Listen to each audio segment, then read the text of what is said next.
அனைவருக்கும் வணக்கம். மா சுப்பிரமணியம் நேத்தி சொன்ன ஒரு ஸ்டேட்மெண்ட்டுக்கு ரிப்ளை கொடுக்கக்கூடிய வீடியோ தான் இது.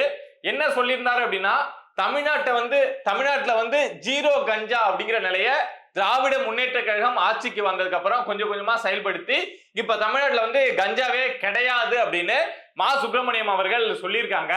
என்னத்துக்காக இந்த விஷயத்த திடீர்னு வந்து இப்ப சொல்றாங்க அப்படின்னா, நீங்க இந்த விஷயத்தை ஆல்ரெடி கேள்விப்பட்டிருப்பீங்க. நாமளும் நம்ம சேனல்ல பேசியிருந்தோம். சென்னையில இருந்து திருத்தணி போற ட்ரெயின்ல ஒரு 4 சிறுவர்கள் அங்க இருந்த ஒரு வடமாநில இளைஞரை வந்து தாக்குனது, அத ரீல்ஸ் எடுத்து இன்ஸ்டாவில் போட்டது, இந்த விஷயங்கள்லாம் நம்ம ஆல்ரெடி பேசியிருக்கோம். அந்த விஷயம் வந்து தமிழ்நாடு முழுக்க பெரிய அளவு பேசு பொருளா மாறுது. இத மாதிரி சிறுவர்கள் செய்யறதுக்கு முக்கிய காரணம் வந்து அவங்க பயன்படுத்தக்கூடிய கஞ்சா, அவங்க போதைப் பொருளுக்கு அடிமையா இருக்கிறது தான் காரணம் அப்படின்னு சொல்லிட்டு தமிழ்நாடு முழுக்க இந்த விஷயம் வந்து பெரிய பேசு பொருளா மாறுது.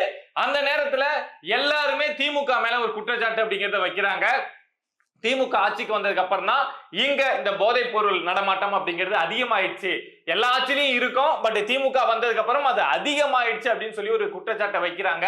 யாராவது அதுக்கு வந்து பதில் தெரிவிக்கணும்ல. திராவிட முன்னேற்ற கழகத்துல இருந்து இல்ல நாங்க அப்படி செய்யல அப்படின்னு சொல்லணும்ல. சோ அந்த வாய்ஸா இந்த இஷ்யூல வந்து யார் வந்து பேசுறாரு அப்படின்னா, மா சுப்பிரமணியம் அவர்கள் வந்து பேசுறாங்க. பேசுறப்போ திராவிட முன்னேற்ற கழகம் ஆட்சிக்கு வந்ததுக்கு அப்புறம் கஞ்சாவை கட்டுப்படுத்த அந்த நடவடிக்கை எடுத்தோம், இந்த நடவடிக்கை எடுத்தோம் அப்படின்னு சொல்லியிருந்தா நாம ஓரளவுக்கு ஏத்துட்டு போயிருக்கலாம். ஜீரோ கஞ்சா அப்படிங்கிற நிலையை தமிழ்நாட்டுல உருவாக்கி இருக்கோம் அப்படின்னு மா சுப்பிரமணியம் முந்தா நாள் பேசி முடிக்கிறாரு. ஆனா நேத்தி காலையில ஒரு சம்பவம் அப்படிங்கிறது இந்த போதையால நடந்திருக்கு. அதுவும் பொதுமக்களுக்கு கிடையாதுங்க. பொதுமக்கள் இல்ல பசங்களுக்கு நடக்குது, இளைஞர்களுக்கு நடக்குது அப்படின்னா அதை வந்து திசை திருப்பி விட்டுட்டு இது இதனால நடந்தது அப்படின்னு இந்த திராவிட முன்னேற்ற கழகம் சொல்லிடுவாங்க. நேத்தி நடந்த சம்பவம் அப்படிங்கிறது ஒரு காவலருக்கு நடந்திருக்கு. ஒரு இளைஞர், ஒரு 25 வயசுல இருந்து 30 வயசு இருக்கக்கூடிய ஒரு இளைஞர், இல்ல போதைக்கு அடிமையானவன், அவனை என்ன வேணாலும் சொல்லலாம், அவன் ஒரு காவலரை கத்தியால குத்த போயிருக்காங்க. சம்பவம் எங்க நடந்திருக்கு அப்படின்னா திருப்பூர்ல நடந்திருக்கு. டிசம்பர் 30ஆம் தேதி பெருமாள் கோயில்ல சொர்க்கவாசல் திறப்பு விழா அப்படிங்கிறது நிறைய இடங்கள்ல அந்த விசேஷமா நடக்கும். நீங்களும் கேள்விப்பட்டிருப்பீங்க. அத மாதிரி திருப்பூர்ல இருக்கக்கூடிய வீரராகவ பெருமாள் கோவில்ல இந்த சொர்க்கவாசல் திறப்பு நிகழ்ச்சி அப்படிங்கிறது ரொம்ப கிராண்டா நடந்திருக்கு. அதுக்கு திருப்பூரை சேர்ந்த காவலர்கள் வந்து அங்க பணிக்கு இருந்திருக்காங்க. இத மாதிரி திருவிழா கோயில்ல கூட்டம் அப்படின்னா காவலர்கள் பாதுகாப்புக்கு இருப்பாங்கல்ல, சோ அத மாதிரி இருந்திருக்காங்க. அங்க வந்த கஞ்சா போதையோ ஏதோ ஒரு போதை, கன்ஃபார்ம் போதை அப்படின்னு போலீஸே சொல்லிட்டாங்க. அது கஞ்சா போதையா இல்ல டாஸ்மாக் போதையா இல்ல வேற ஏதாவது போதையா அப்படின்னு அடுத்தடுத்து விசாரணையில தெரிய வரும். அப்படி போதையில வந்த அந்த நபர் வந்து ஒரு காவலர்கிட்ட வம்பு இழுத்து இடுப்புல வச்சிருந்த கத்தி எடுத்து அந்த காவலரை குத்த துரத்துறான். ஒரு போலீஸ ஒரு போதையில இருக்கவன் கத்தியால குத்துறதுக்கு துரத்துறான். அந்த காவலர் அந்த நேரத்துல யோசிச்சு தன்னுடைய பெல்ட்டை கழட்டி அவனை தன்கிட்ட வராம தடுக்கிறதுக்காக பெல்ட்டால அடிச்சு அவனை தடுத்து நிறுத்துறாரு.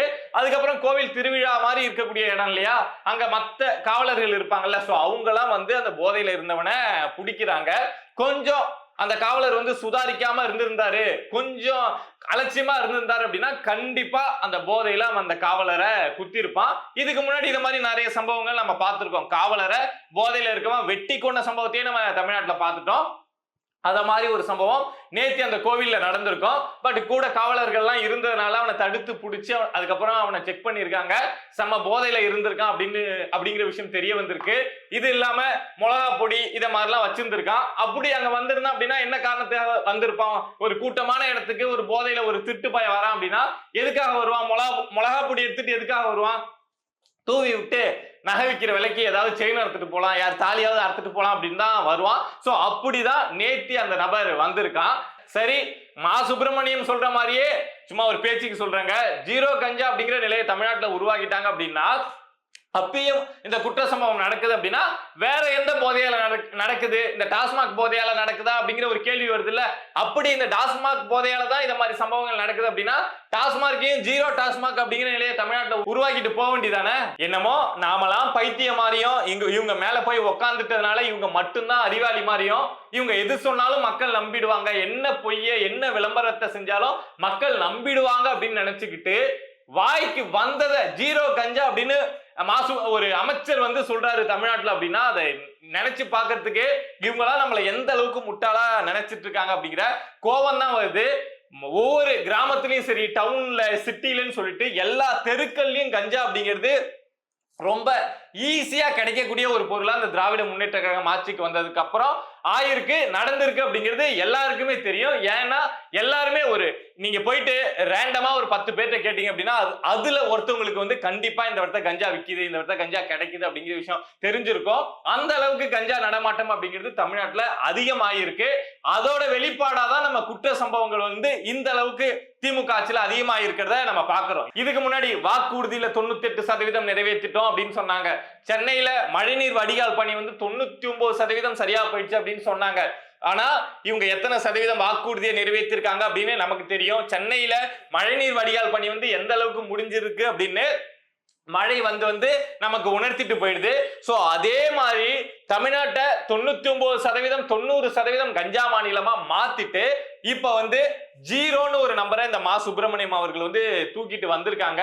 இவங்களுக்கு அது வாடிக்கைங்க. 4.5 வருஷமா விளம்பரம் பண்ணி பொய்யான விளம்பரம் பண்ணி அத மக்களை நம்ப வச்சு பழக்கமாயிட்டதுனால அதே டெக்னிக்கை பயன்படுத்தி இந்த மக்களை வந்து நம்ம ஏமாத்திடலாம் அப்படின்னு இன்னும் நம்பிட்டு இருக்காங்க. நீங்க இப்படியே நம்பிக்கிட்டே இருங்க. மக்கள் வந்து ரொம்ப தெளிவாயிட்டாங்க. அவங்களுக்கு இங்க என்ன நடக்குது, அரசியல் என்ன நடக்குது அப்படிங்கிறத அந்த அவேர்னஸ் அப்படிங்கிறது 5 வருஷத்துக்கு 2021ல இருந்ததை விட இப்போ மக்களுக்கு வந்து ரொம்பவே அதிகமாயிருக்கு. சோ உங்களுடைய இந்த பூச்சாண்டி, இந்த பொய்யான விளம்பரங்கள் இதை நம்ப மக்கள் வந்து இப்போ தயாரா இல்ல.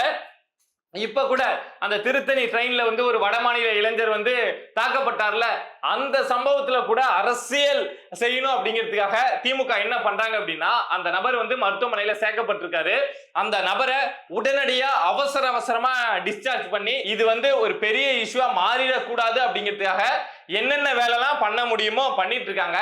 ஏன்பா ஒரு வடமாநில இளைஞர் மருத்துவமனையில இருக்காரு அப்படின்னா இவங்க ஏன் அவசரமா டிஸ்சார்ஜ் பண்ண வைக்க போறாங்க அப்படின்னா இந்த இஷ்யூ அவர் எந்த மாநிலத்தை சேர்ந்தவரோ அந்த மாநிலத்துக்கு போகுது அப்படின்னா அந்த மாநிலத்துல இங்க இருந்து வேலைக்கு போன தமிழ்நாட்டுக்கு வேலைக்கு போன ஒரு நபரை வந்து அங்க இருக்கக்கூடிய கஞ்சா குடிக்கைகள் வந்து ஒரு 4 பேர், அதுவும் சின்ன பசங்க 4 பேர் கஞ்சாவை போட்டுட்டு இதை மாதிரி பண்ணிட்டாங்க அப்படிங்கிற விஷயம் தெரிய வருது அப்படின்னா இந்தியா முழுக்க தமிழ்நாட்டுல வந்து கஞ்சா அதிகமா கிடைக்குது அப்படிங்கிற ஒரு பேரு கிடைச்சிரும். உண்மை அப்படிங்கிறது தெரிய வந்துடும்.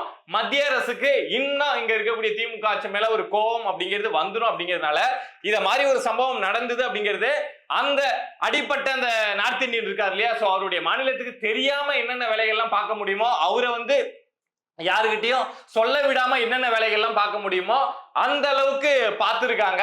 பட் அந்த இளைஞரை இவங்க பேசி சமாதானப்படுத்திடலாம். மீடியாக்கள் காதுக்கு வந்து செய்தி வந்துருச்சு இல்ல, அவங்களுடைய பார்வையில இந்த விஷயம் விஷுவல் கிடைச்சிருச்சு இல்ல, சோ அதனால அந்த விஷயத்தை மூடி மறைக்க முடியாம இப்ப திமுக கஷ்டப்பட்டு இருக்காங்க. பட் என்னவோங்க, இவ்வளவு மீடியாக்கள் இவ்வளவு விஷயங்கள் இருக்கிறப்போவே இவங்க வந்து நம்மளை இந்த அளவுக்கு ஏமாத்தி நம்மளை நம்ப வச்சு நம்மளை ஏமாத்திடலாம் அப்படின்னு நினைக்கிறாங்க. அப்படின்னா இவங்க எவ்வளவு பெரிய திருடர்களா இருக்கணும், எவ்வளவு பெரிய ஏமாத்துக்காரர்களா இருக்கணும் அப்படிங்கிறத நீங்களே யோசிச்சு பாருங்க.